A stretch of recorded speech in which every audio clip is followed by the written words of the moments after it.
Hello and welcome to episode 4 of Bite Sized InfoSec. Today I've got a tuna sandwich.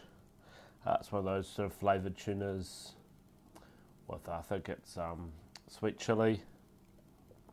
Also put a bit of tomato in there as well. Put on some bread. Made a nice tuna sandwich.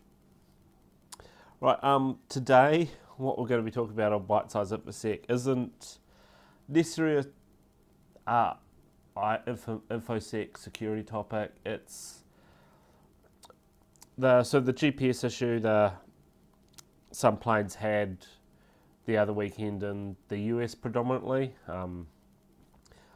I've had a lot of people ask me about it recently because they know I have an interest in aviation, and GPS is coming up, and sort of people know that, hey, I've been looking at GPS, did my research a little while back with NTP and whatnot. So for those who don't know what this issue is,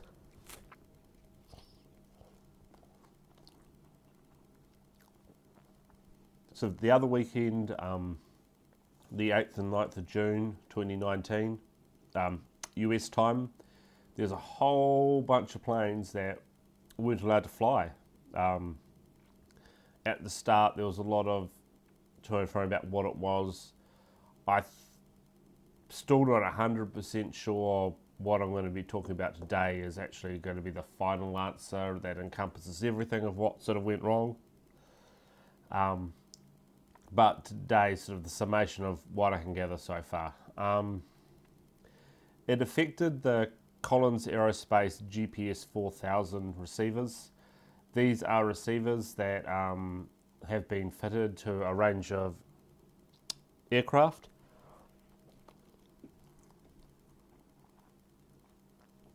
In the aviation sector, or the airline sector, the ones that were predominantly affected were the Bombardier CRJs series of aircraft. They're a small regional jet, quite common and most common sort of in the US and a bit of Europe, but and also a range of other aircraft types were affected as well. Some airlines in the US sort of had hundreds of aircraft affected, which resulted in cancelled flights and whatnot.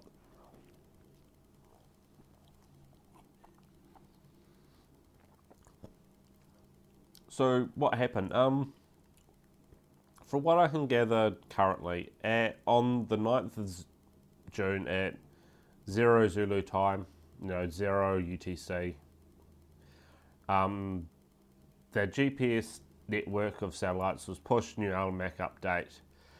That I'm still not entirely sure what was new and what was broke this system, but some people are talking about it having some time data about a leap second or something.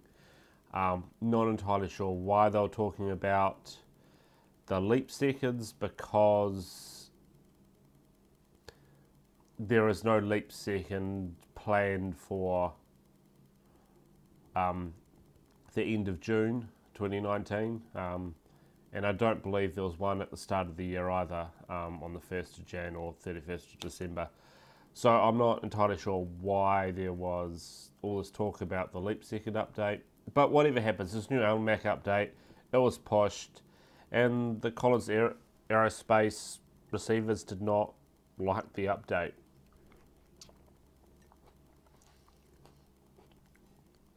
So what does the GPS LMAC hold?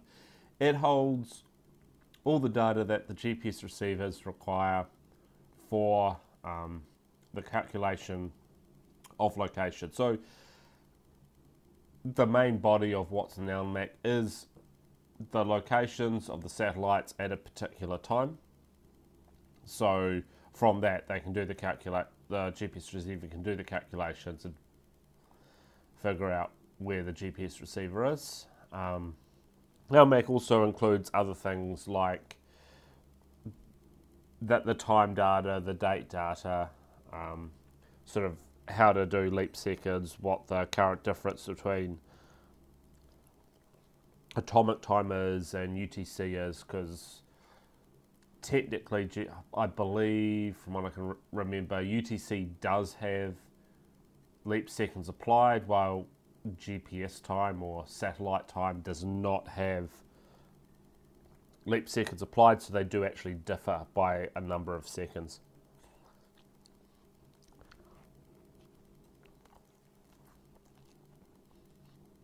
And for some reason, something with Almac broke the Collins Aerospace system, so basically they'd start up, they'd try and acquire a GPS lock, and they were shut down until you can actually push out a firmware fix to them. They are recommending that planes that haven't been powered up since the 9th of June to either pull the GPS circuit breakers or remove the GPS antenna, so it won't basically pull down this LMAC update. But in that time you won't actually have GPS as a navigation source. GPS is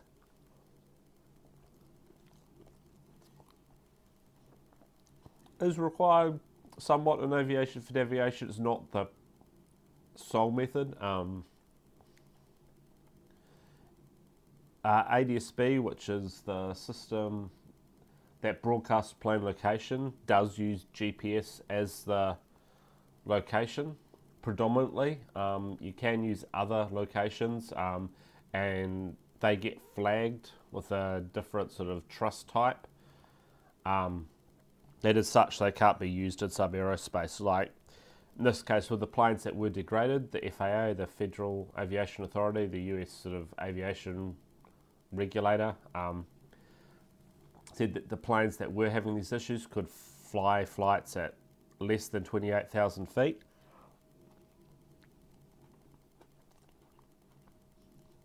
So they could get flying again, but those flights that low are going to be slower. There's going to be more weather, and such, like they're not going to be as fuel economical. And those planes, instead of having to rely on sort of the GPS-backed forms of navigation, they had to fall back to some of the older sort of navigation methods using ground-based radio systems like VORs for location tracking, and also inertial navigation, which is a series of gyros in the aircraft that, from the movements and accelerations, decelerations and whatnot, can calculate its location. Though inertial navigation does have a drift of something in the region of nautical miles per hour. I can't remember off the top of my head what the drift is. So those other systems aren't as accurate. Well, they can't provide a sort of accurate lat long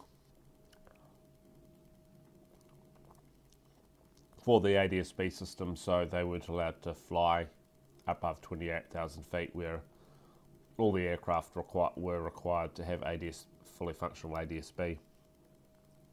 For civilian, I mean, military has other rules and can get around it in other ways.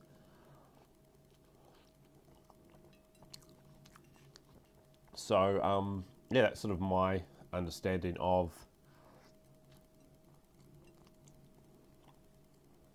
what the GPS issue was at this current time.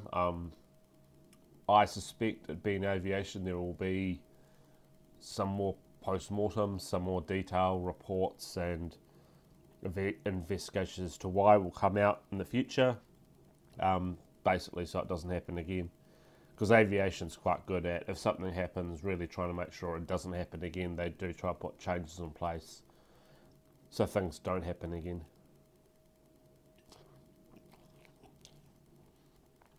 So that's all for this episode of Bite-Sized InfoSec. Please like, thumbs up, click subscribe, click the notification bell, all that stuff you're meant to do on the social medias and the YouTubes. Also on Twitter, also on Patreon. So I hope you enjoyed this episode, and I'll see you all, or you can listen to me and see what I'm eating the next time. Sandwich is good, hit the spot. No longer hungry, so until next time.